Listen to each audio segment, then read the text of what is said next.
Good morning, everybody, and welcome back to the channel. So we've got the HX220 Hyundai on yet another project. We're trying it out. We're on a pond project today. Some customers of ours bought a property. It's got a pre-existing pond on it, and they want the pond reshaped around. And also this area where I'm at now, there was some piles of dirt left.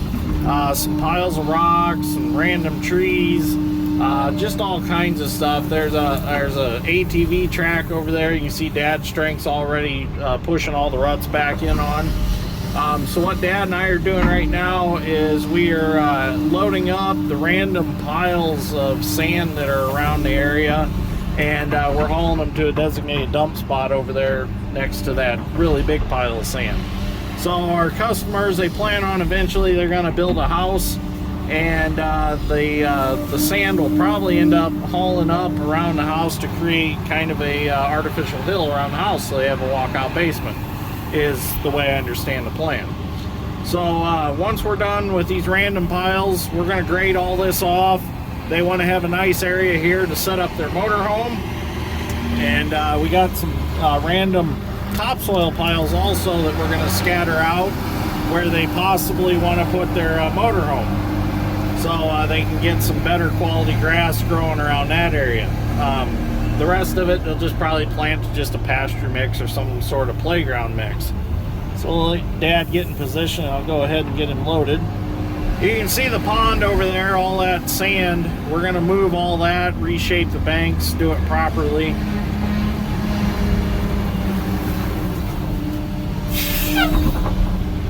I have already dug a ramp to get down to get that pile of sand on this side.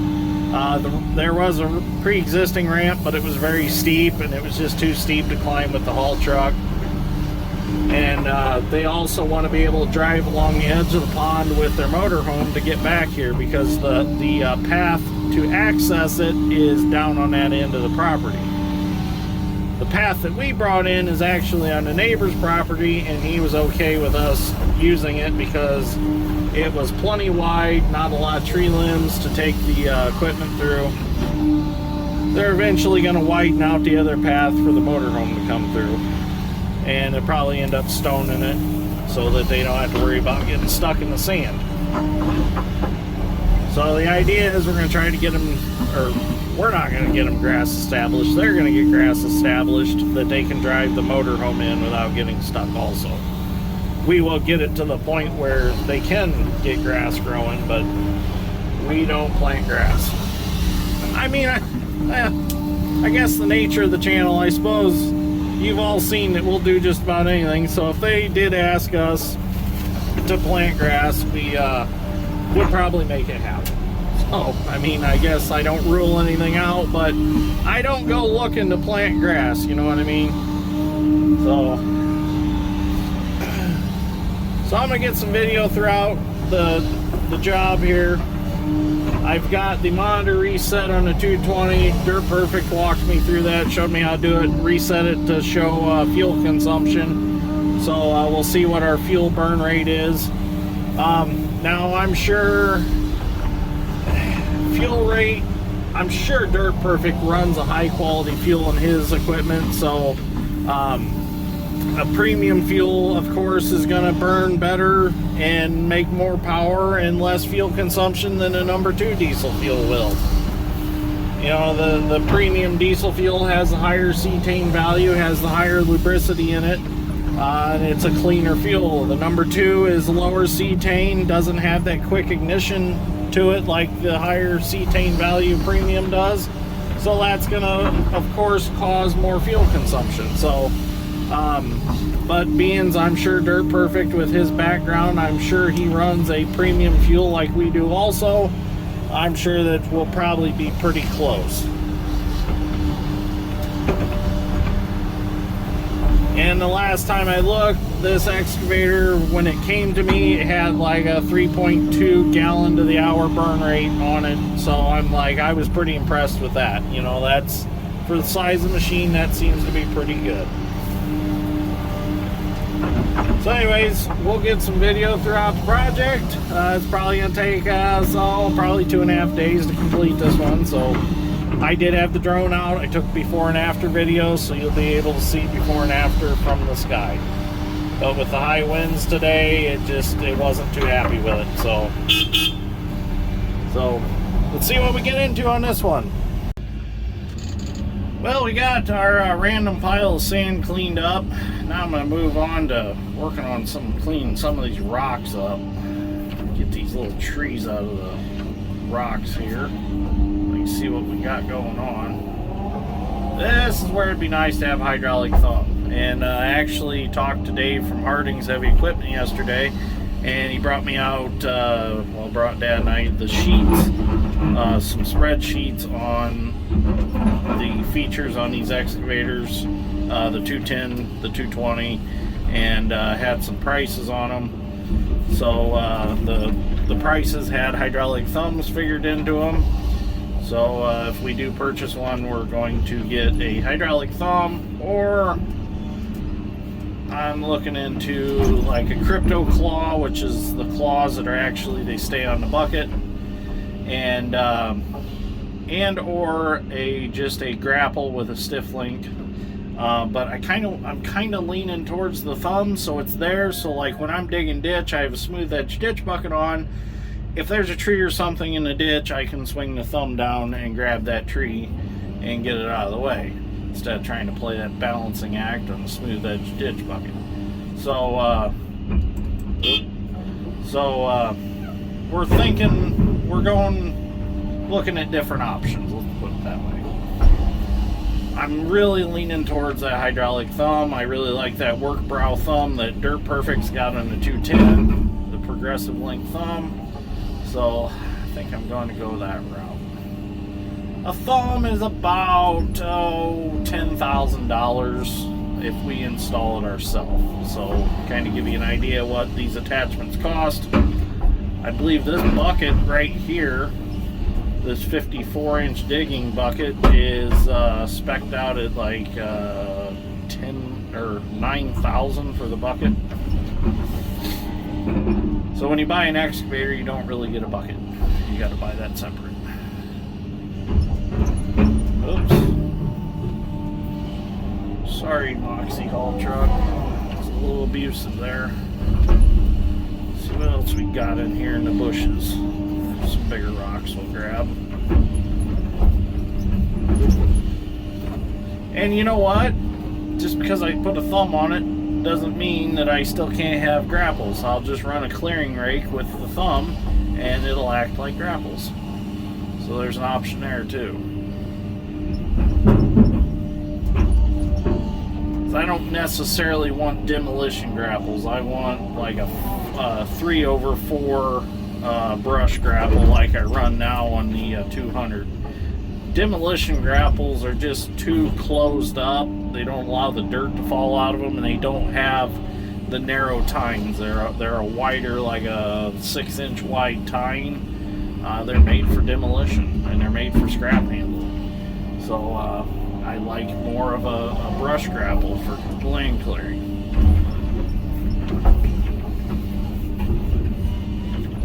Trying to get rocks and not a lot of dirt.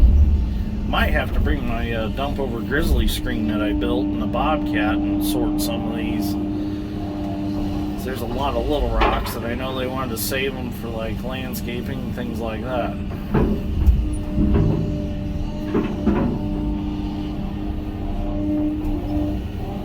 Definitely, if I end up with this bucket, we are definitely going to get rid of the spade teeth, and we're going to go with just normal straight teeth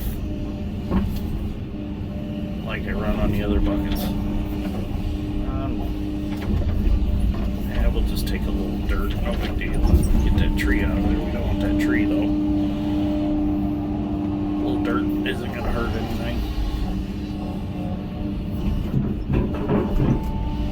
Not a lot of dirt, I guess. See if I can scoot this one back.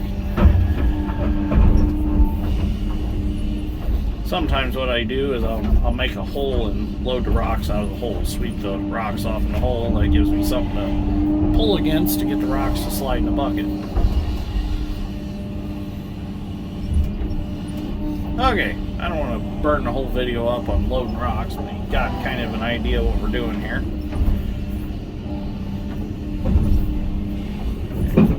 Quite a few of them in that bucket full. So I'm going to continue cleaning this up, and then we'll move on. Probably next videos we'll do will be by the pond.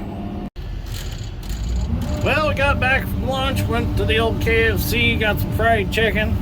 So when we're up working in this area up here by Plymouth, we like to hit up the KFC. You know, we don't have one in Knox anymore, we used to.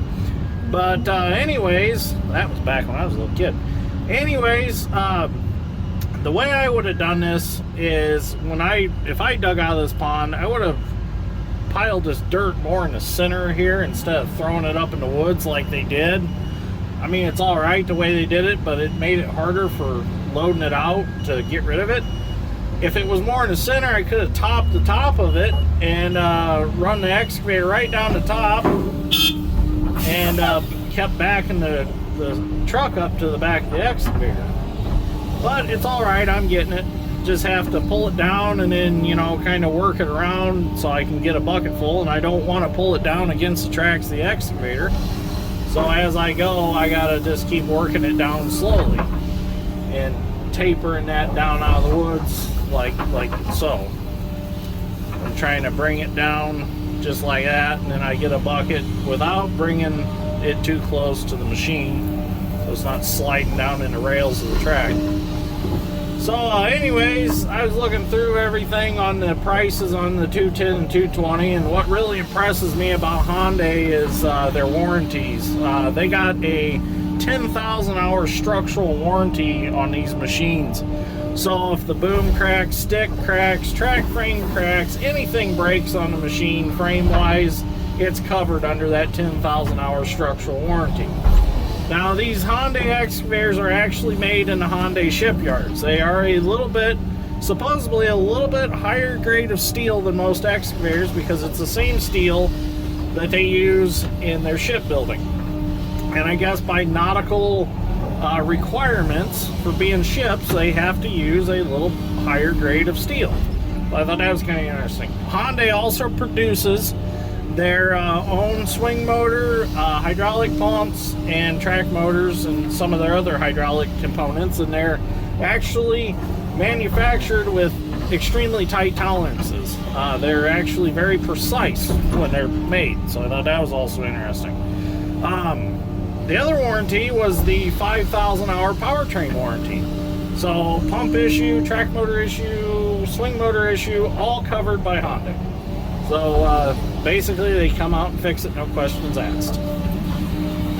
And to back all that warranty up, it was really interesting. A little bit ago, Dave from Harding sent me a picture of a 160 that's working in very harsh conditions in a scrapyard, and the boom's cracked. Well, Hyundai covered that machine to have a new boom. So it is getting its boom replaced at Harding's Heavy Equipment now as we speak, and it's all being covered by Hyundai, even the shop time. So there's something to be said for that. And you know, just like calling the engineer on Sunday and him answering the phone, that to me that was just amazing, because you know, you would think working for the Hyundai Corporation he would have a personal cell phone and then he'd have a work phone, you know, but obviously it's all the same phone. And the willingness to answer the phone on Sunday was just amazing, you know. I mean, if it was an emergency, I would never call them unless it was an emergency, you know, if I had a number like that. But I mean, it was just kind of we just kind of forgot it was Sunday. We were having so much fun making videos and stuff. So I definitely think I have my foot in the door with Hyundai, and I really appreciate them letting me make the videos and stuff that they've been letting me make. And you know, they've told me to be brutally honest about this machine. You know, they don't expect me to sugarcoat anything, and you know, I honestly can't find any flaws with the machine. I really like it, so I'm really looking forward to getting one of these and owning one myself, you know, it's a big step to buy a new excavator. I mean, it's, you know, we've always bought used equipment, and now it's kind of time that we want to, you know, upgrade to something new. And, you know, I'll be honest with you, I'll have as much in this excavator as I will build a house. So if that kind of puts it in perspective of what these machines cost, you know, and so it is a big jump. So anyways, I'm gonna keep loading this out, and we'll get some video when we're done.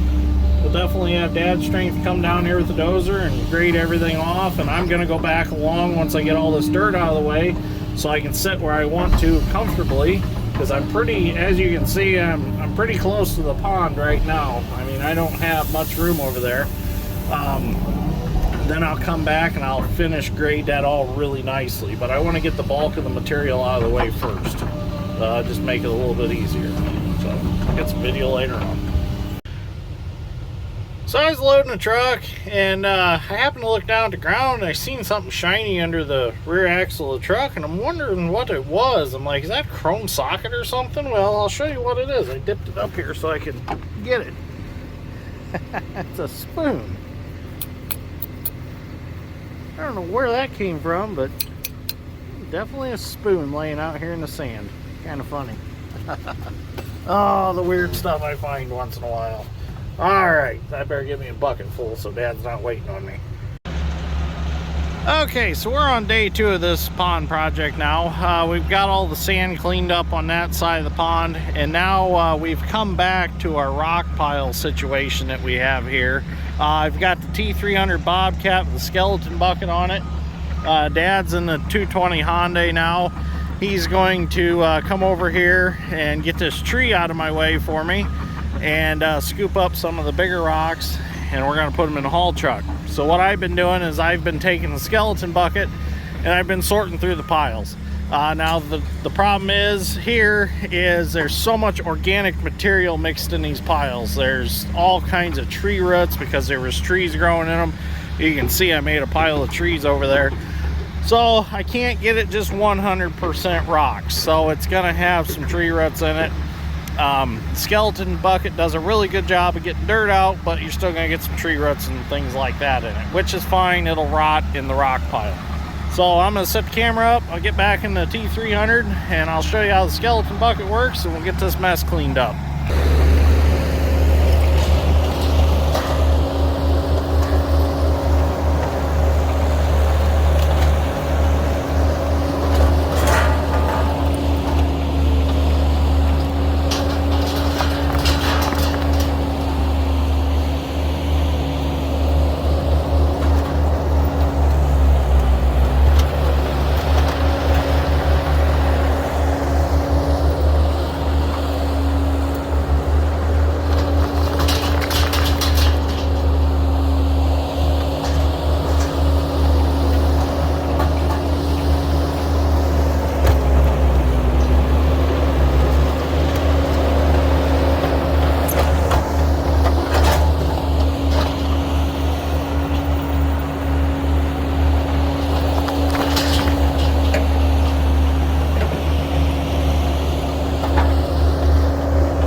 I'm going to continue on cleaning these rocks up here. You got the idea how the skeleton bucket works. Works real good. I need to find a heavier duty one though. That one's really for like a T190. It's not quite heavy enough for the T300 or T870. So you're probably asking why I didn't dump them right on the truck. Well, the problem is I can't reach over the side of the truck to dump them in. It just, these Bobcats don't reach high enough to reach over the side of a haul truck. So, okay, I'm gonna continue on, get these rocks all cleaned up. Well, that definitely looks a lot better now without all them rocks piled up right there. Dad's strength's gonna work his magic on it, grade it off. There's a well with a pitcher pump on it right there. I don't know if it's got any water in it or not. It's kind of an odd place for a well, just kind of out in the middle of nowhere here. You can see all the sand that we've been hauling from the pond. Dad's drink's been stacking it up over there. So, okay, we're gonna go get lunch and then we're gonna get back at it. We're gonna work on that side of the pond this afternoon. You ready to go to lunch? Where are we going today? I don't know. Arby's? Steakhouse. Steakhouse? Are you buying? Yep. Okay. Well, if you're buying, we'll go to the steakhouse. I'm good with that. Okay. Okay, so we got back from lunch, got on this north side of the pond. I put the drone out, got some drone video. That's why I really haven't got any video of dipping up the sand and putting it on the truck. But we went to lunch and Dad's strength had promised steakhouse, so we ended up having to go to Pizza Hut because I guess Dad didn't want to drive to a steakhouse. But anyways, we got this side looking really good. Got about 2 more loads left to haul. I don't know if you can see them on video, but there's some pretty good sized catfish out in this pond, and I've been worried about Dad's strength going to be swimming with them because he's been getting pretty close to that edge with the dozer. So anyways, let's check our fuel rate real quick. I kind of messed this up. I accidentally reset for the day, so we're going to go general record, and it's 3.1 gallon an hour, and that was at like 7 gallons for the day. We haven't really been running it too much, I guess, today, but 3.1 gallon an hour is what it's been holding, you know, since we started using it, so I'm pretty happy with that. Now I'd be curious to see if that goes up with running an attachment like a brush mower, because I know on the 200 that affects the fuel burn on it because of the constant demand for oil flow. So I'll have to see. Anyways, we're gonna keep loading this out, get this finished up, and then we gotta go take some trees out over there, and then we're just about done. Okay, so we're done along the pond there, and a customer come and requested or asked if we would take off 10 foot off of this pile that's right here and widen this out. So we're gonna test the 220's ability on climbing a pile. This is pretty tall. We'll see if it'll get up here. Of course, I'm gonna help it because it's sand.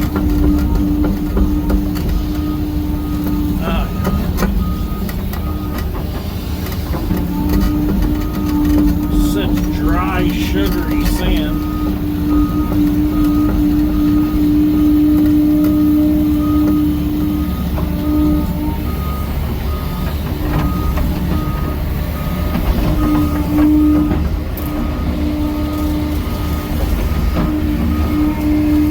Get some of the trees off out of the way. The camera's not really doing it justice right now. I'm pretty lean back in the seat, or laid back. It's a nice clean place to sit. Oh yeah.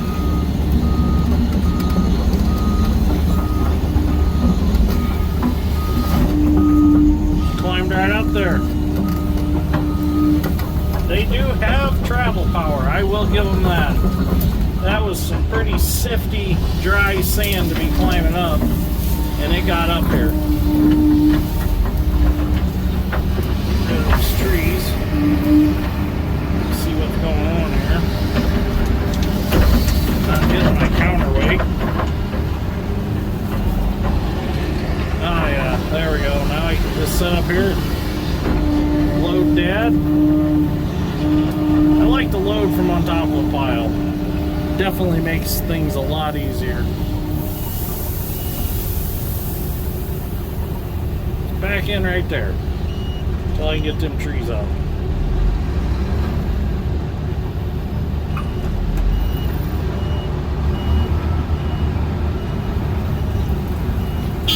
That'll work right there. Perfect. Maybe if I pile it up on top of them treetops right there, it'll pull them out when he takes off.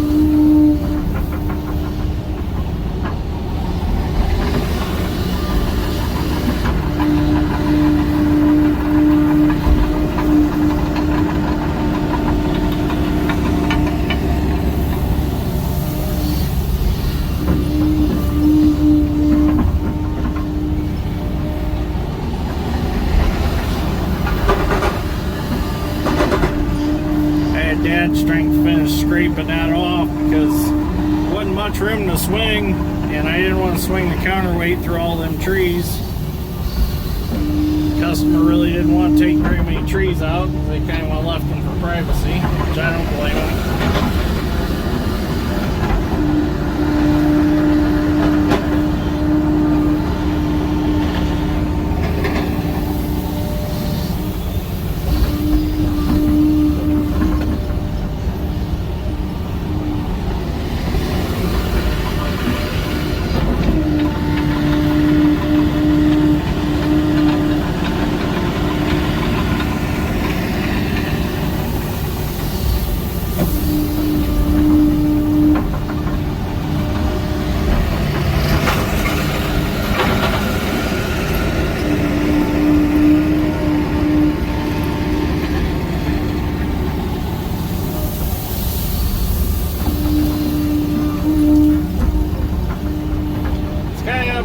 I totally forgot about an online auction today.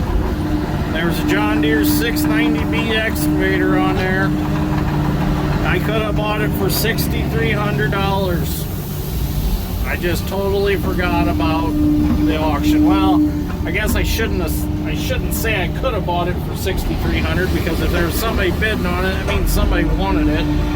So that means that I would have had to bid against them, but still, man, if I could have got it for under 10, that would have been awesome. But I've got one spoke for, so as soon as Mort's done with tearing down some hog barns, I get it. So I'd rather wait on that one because I know it. I know that it's been well taken care of.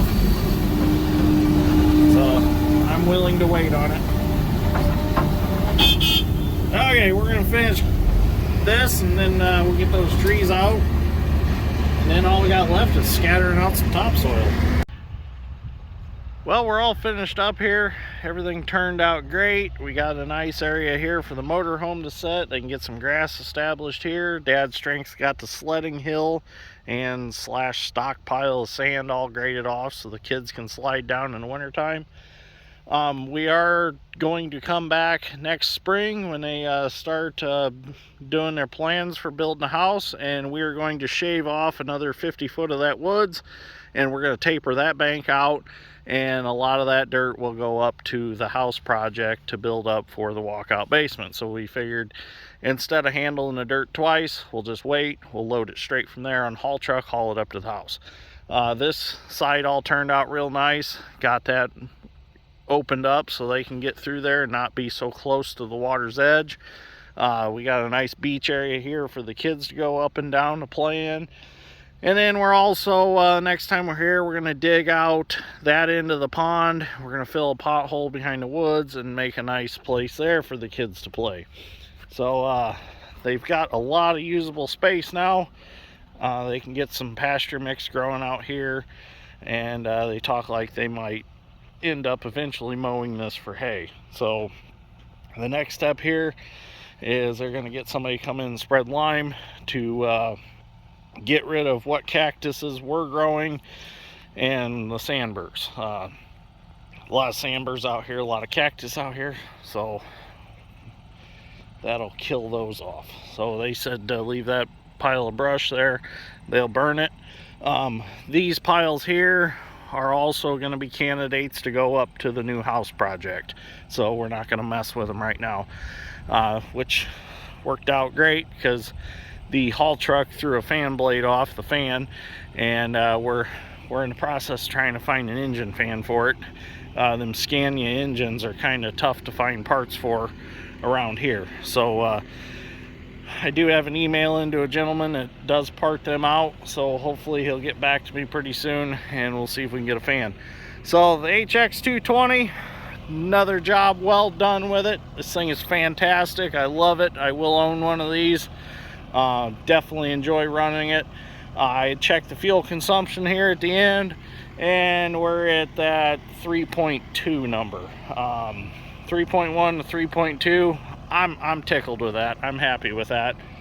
We moved a lot of dirt with it on this project, and done a lot of continuous digging with it, so I'm happy with that number. And like I said, it'll probably go up a little if I mow brush with it, just because of the pull of the mower and, you know, the constant flow of hydraulic it has to pump. But really happy with this machine. I'm still on the fence between the 220 and 210. I know Dirt Perfect had mentioned that the 210 is 10 inches narrower, but after we kind of researched it, the track frame is still the same width. So I'm like, well, if the tracks aren't going to fit, then the top's not going to matter. So that's, I don't know if that's a big deal. What I've been thinking about doing is Dirt Perfect having the 210, we have the 220, and in a couple thousand hours we compare notes and see which one, you know, has had problems, which one hasn't had problems. But it doesn't matter because they can all have problems. I mean, so that's not really something good to compare, I suppose. But I really do like the 220, and I think that extra weight on the 220 is going to come in handy when we're running a big ditch bucket on it, just so it has a little more lead in its pencil. So I don't know, it's a toss-up. The price difference really isn't that bad between the 210 and 220, so I don't know yet. But anyways, definitely like the Hyundai machine in general. Keeps proving itself over and over. So anyways, thank you Harding's Heavy Equipment for getting one of these out here for us to try out.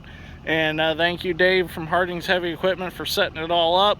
Thank you Mercury at Harding's Heavy Equipment for giving us all the support we need on parts and such, and getting the stuff to us when we need it. So anyways, thank you for watching. I greatly appreciate it. We'll see you all in the next one. We're going to go get cutting some soybeans. We'll be doing some excavating work in the mornings until it dries off, but for the most part, from here on out, we'll probably be doing a lot of farm videos. So thank you for watching, and we will see you all in the next one.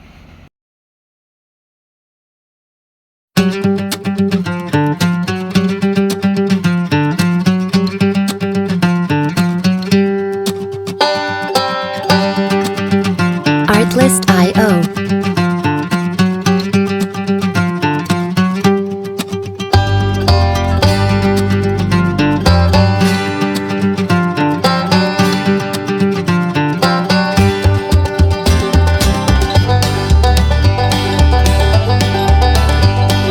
Music licensing reimagined.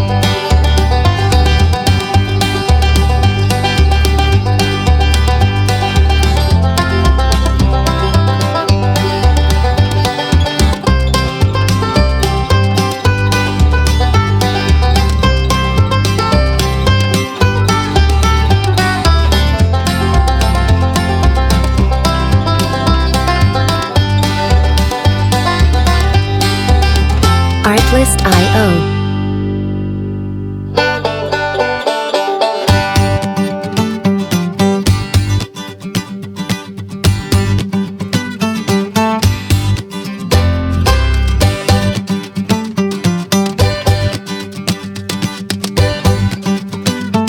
Music licensing reimagined.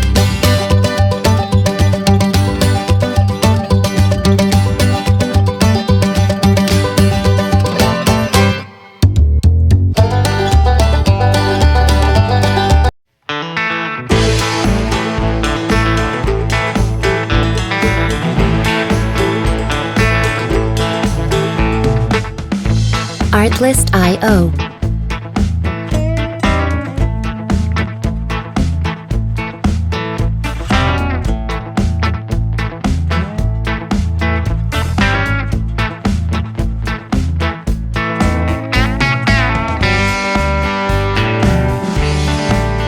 Music licensing reimagined.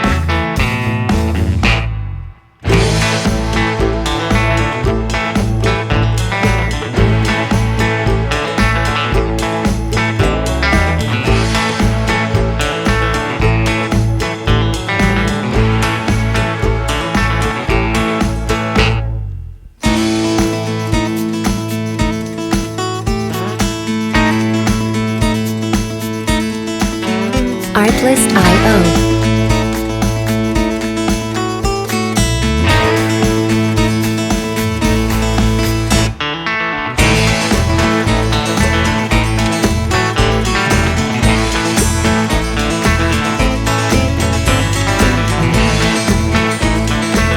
Music licensing reimagined.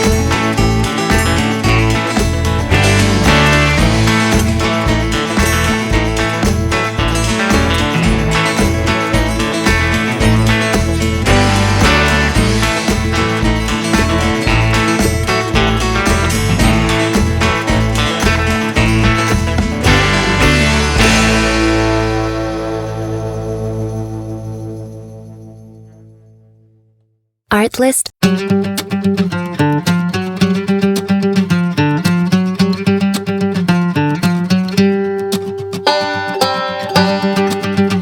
Artlist.io.